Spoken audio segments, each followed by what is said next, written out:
two, one. Chicago Center, good afternoon. UPS 2902 Heavy with you 310. UPS 2902 Heavy, Chicago Center, Roger, good afternoon.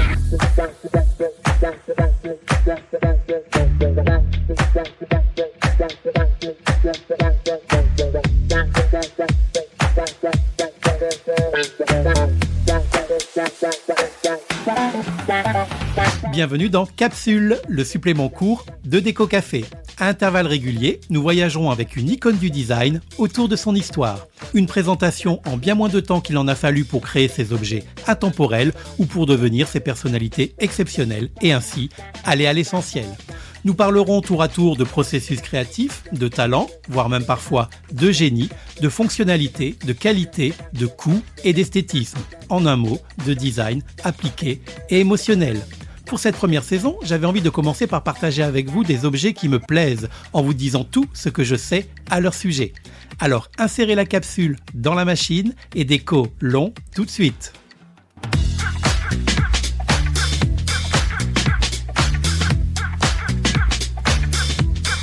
Il y a des objets dont le design est réussi en tout point. C'est-à-dire qu'ils sont fonctionnels, tout en étant séduisants, et qu'en plus, ils parviennent à être produits pour un tarif de vente public abordable, et ce, malgré la qualité de leur fabrication et la renommée de leur auteur. Il y en a, évidemment, qui sont complètement ratés.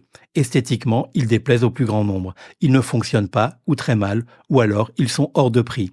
Et parfois même, on retrouve ces trois échecs dans un seul et même produit, comme pour illustrer l'exemple type de ce qu'il ne faut pas faire en matière de création. Et puis il y a ceux que j'appelle les hybrides, les très pratiques mais vraiment pas beaux, ou carrément et particulièrement laids, les fabuleux mais qu'on ne peut s'offrir sans casser son PEL, son assurance vie, ou emprunter sur 15 ans, les créations pas chères mais qui ne servent à rien, et les beaux objets, même si c'est subjectif, qui sont donc sexy mais inutiles ou dysfonctionnels. Une fois encore, on peut considérer que, d'un point de vue philosophique, le beau n'a pas forcément pour vocation d'être utile, mais en design, quand même, l'esthétique doit habiller un minimum la fonction. Il en existe des tas dans cette catégorie.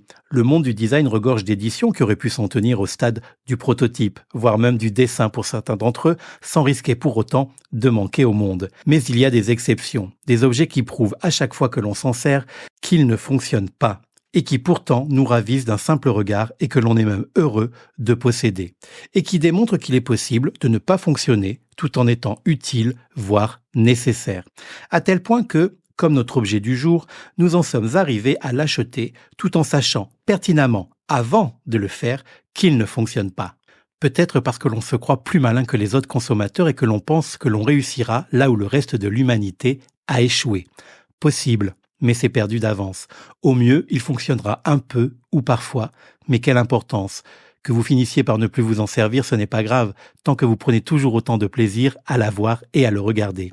Nous sommes nombreux à posséder une lampe que l'on n'allume jamais, un t-shirt que l'on adore mais que l'on ne porte plus, ou encore, nous y sommes, un presse-agrumes en forme de fusée, prêt à décoller depuis la base aérospatiale de votre étagère ou de votre plan de travail de cuisine, qui ne décollera jamais d'ailleurs, pas plus qu'il ne parviendra à vous préparer à la perfection votre jus d'orange matinal. Et pourtant, nous sommes plus de 2 200 000 à l'avoir acheté depuis sa création il y a 33 ans. Est-ce parce qu'il est beau, parce qu'il est intrigant, inspirant, ou parce qu'il est signé Philippe Starck? D'où vient donc le pouvoir envoûtant du Juicy Salif, édité par la maison Alessi en 1990, célèbre marque italienne d'ustensiles culinaires? Serait-il l'illustration parfaite de la naïveté commune de tous les acheteurs que nous sommes, ou la preuve intangible que, comme chez l'être humain, en matière de design aussi, le physique peut parfois aveuglément et largement prévaloir sur les qualités du sujet? Une fois n'est pas coutume, l'histoire débute cette fois-ci du côté de l'éditeur. En 1986, la marque Alessi consulte 6 architectes et designers pour leur demander à chacun d'imaginer, dans le but de les créer, un objet du quotidien. Parmi eux figure un certain designer français, Philippe Starck donc, qui, cette année-là, travaille déjà sur plusieurs objets. Et c'est en 1988 que lui vient l'envie de créer un presse-agrumes au moment où justement il essayait de se presser un citron. La légende, il y en a toujours une, raconte que le design plus précis de cet ustensile lui serait venu durant un déjeuner en Italie avec l'éditeur Alberto Alessi, petit-fils du fondateur de la marque, alors qu'ils discutaient ensemble de l'évolution des goûts alimentaires et de la consommation des agrumes. Et quelques jours plus tard, le Frenchie lui envoyait sur la serviette d'une pizzeria une ébauche du futur Juicy Salif, serviette conservée depuis au musée Alessi de Omegna en Italie, qui sera édité à partir de 1990 jusqu'à l'être encore et toujours de nos jours. C'est même l'une des meilleures ventes de l'entreprise. L'inspiration du Juicy Salif n'est autre que celle d'un mollusque céphalopode comestible de la famille des Cranchidae, le Mesonychototis hamiltoni. À vos souhaits. Voilà, j'ai réussi à le dire du premier coup. Et ouais, précisément. Mais si vous êtes du genre à faire court, vous n'aurez qu'à dire qu'il est tout simplement inspiré d'un calamar. Et, quoi qu'il en soit, sans lien direct avec les citrons. Et encore que, en gastronomie, il n'est pas rare de déguster des beignets de calmar avec du citron. On peut finalement trouver de la logique dans tout. La particularité de cet objet du quotidien est donc, vous l'avez compris, qu'il ne fonctionne pas. Enfin, j'exagère. Disons plutôt qu'il ne fonctionne pas trop plus beaucoup bien. Côté forme et matière, il est en aluminium fondu et il n'a que 3 pattes. Déjà, on s'est un peu éloigné du nombre de tentacules d'un calamar. Il mesure 29 cm de hauteur et 14 cm de largeur hors tout. Sa tête, qui sert à écraser le fruit pour obtenir le jus, ressemble à une goutte d'eau renversée, striée verticalement sur toute la surface. Et il n'est pas équipé de receveur pour récupérer le jus. Et il ne permet pas non plus d'isoler les éventuels pépins. En revanche, un verre peut, malgré tout, être placé sous sa tête. Wow. Si l'on considère qu'un design se définit à la fois par l'esthétique et la fonctionnalité, alors on peut, sans vouloir être méchant, mais tout en étant objectif, considérer que cette répartition est alors de 20-80. 20% usage et 80% esthétique. Ce qui aurait été très dommage et même considéré comme un échec industriel si l'objectif réel, comme la vérité, n'avait pas été ailleurs. Sinon, comment expliquer les 2 millions d'acheteurs de l'ustensile qui ne peuvent objectivement pas tous être des imbéciles, d'autant que j'en fais partie? Non. La création du Juicy Salif est en fait un prétexte pour servir un objectif bien plus social, celui de la communication qui prime sur l'aspect purement pratique. Il n'a pas été créé pour faire du jus d'agrumes, mais bien pour susciter les conversations dans la cuisine ou même ailleurs. Et ce n'est pas chose facile, car en général, lorsqu'on voit un objet, on devine souvent à quoi il sert, et du coup, ça ne questionne que très rarement. La volonté de Philippe Starck était donc, dès le départ, davantage axée sur la sémantique que sur la fonction induite par une forme trop convenue.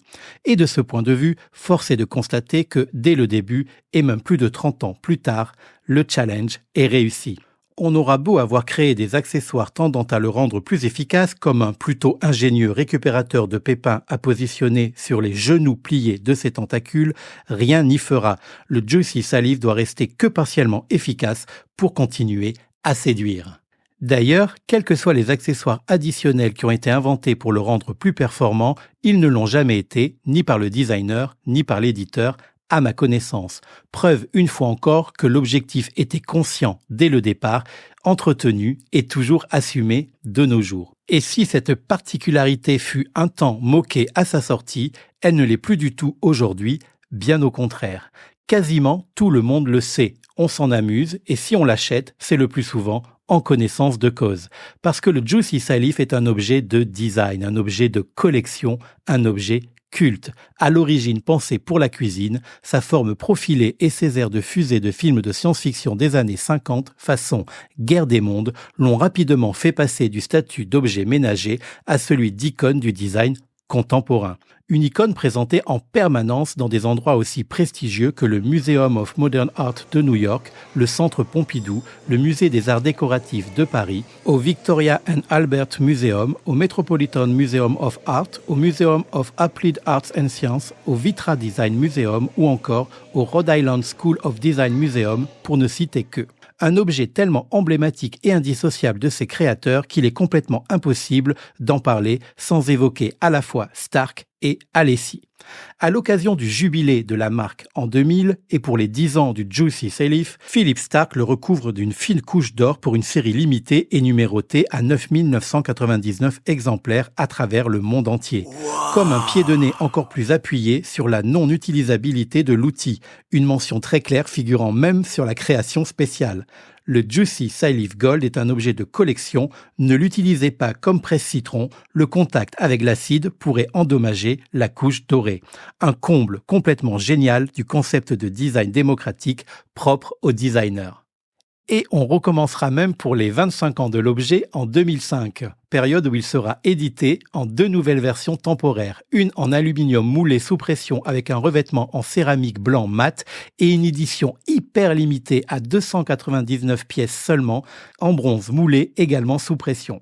Il existe également une version identifiée sous le nom de Studio numéro 3, éditée à 999 exemplaires toujours numérotés et toujours en vente sur le site internet d'Alessi. Il en existerait d'ailleurs plus que 3 disponibles à l'heure où j'enregistre cet épisode.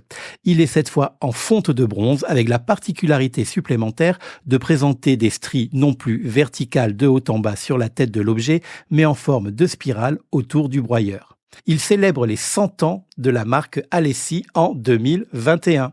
Cette version ultra limitée coûte toujours aujourd'hui 1000 € et ne fonctionne pas mieux que la version originale. Mais vous avez bien compris que les acheteurs s'en moquent, d'autant que c'est une très bonne chose vu que le bronze n'a aucune propriété alimentaire et ne peut donc pas servir à presser des citrons, ni quoi que ce soit d'autre d'ailleurs destiné à la consommation.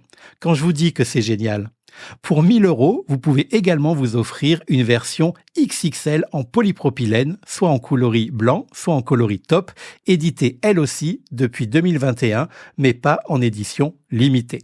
Pour ce tarif, vous aurez un presse-agrumes en plastique de 1,87 m, idéal pour presser un citron de 80 cm de diamètre et étancher la soif de toute une équipe de rugby, y compris les remplaçants. Preuve que la fonctionnalité n'est plus du tout un critère. La version originale du Juicy Silife, fabriquée avec 595 grammes de fonte d'aluminium brillant, vous coûtera la petite somme rondelette de 99 €, normalement, c'est ce que j'ai pu vérifier, à La Réunion. Un petit peu moins cher dans l'Hexagone. Ce qui peut paraître onéreux pour un bibelot, mais tout à fait acceptable pour une création dont la présence et la patine de l'aluminium dans lequel il est fabriqué, couplée à une inefficacité assumée, en font une pièce de décoration sculpturale devenue en une trentaine d'années un classique des cuisines qui suscite à la fois l'intérêt, l'interrogation et favorise les échanges, les discussions, en un mot, la communication à partir d'une forte charge expressive. Gardez juste en tête qu'en vous l'offrant, ou en l'offrant, vous aurez le presse-agrumes le plus controversé de toute l'histoire du design du XXe siècle. Une araignée, un monstre marin, un vaisseau spatial, à vous de choisir la forme évoquée. Et ça n'a pas de prix. En tout cas pour un objet néanmoins réservé aux curieux, qui ont de l'humour, aux vrais passionnés d'art appliqué, comme à ceux qui aiment se la raconter, en pouvant juste dire qu'ils en possèdent un, sans autre forme de motivation ou de justification. Ne dénigrons pas ce type d'acheteurs car ils sont nombreux et font indubitablement tourner l'industrie du design. Allez, ciao!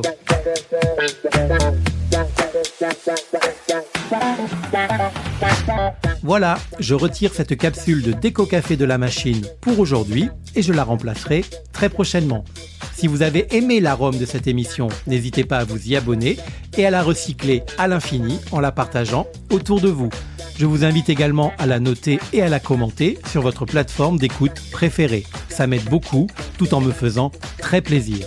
Je vous donne également rendez-vous dans quelques jours pour un nouvel épisode au format classique de ce podcast.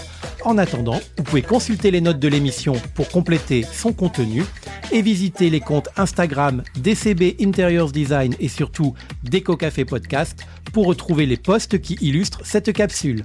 Allez, na retrouve à toutes!